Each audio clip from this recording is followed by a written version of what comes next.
திவ்யா என்னை மன்னிச்சுக்க, நான் பண்ணலாம் தப்பு, உன்னை என்னால மறக்க முடியல, நான் இன்னும் உன்னை லவ் பண்ணிட்டு இருப்பேன்னு கெஞ்சிருப்பான். நம்மள மனசு என்ன பண்ணுறதுன்னு யோசிச்சுட்டு வந்த அதானே? லவ்ல இதெல்லாம் சகஜம் தானே?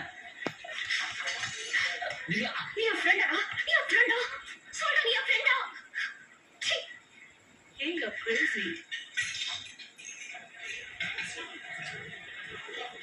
சாரிடா. Okay, no problem. முன்னெல்லாம் அவனை பார்த்தாலே கை காலம் நடுங்கும், மனசெல்லாம் பதறும். ஏன் சில நாள் ரோடு கூட பார்க்காம வீடு வரைக்கும் அழைச்சிட்டே போயிருக்கேன். ஆனா இன்னைக்கு அவன்கிட்ட போல்டா நேருக்கிட்ட நின்று முடிஞ்சதுதான், உனக்கு கிடைக்கிற சம்மந்தமும் கிடையாது, என்ன பார்க்காதன்னு தைரியமா சொல்லிட்டு வந்திருக்கேன். எப்படி அதான் வரும்போது திங்க் பண்ணிட்டே வந்தேன். எங்க இருந்து வந்தது இந்த தைரியம்? முன்னெல்லாம் அப்படி கிடையாதுடா.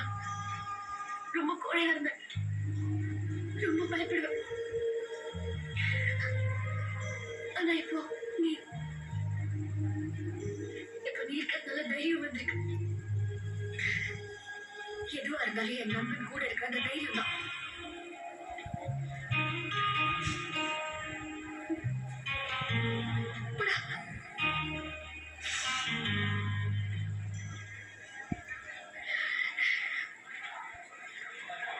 நீ என் ஃப்ரெண்டுடா.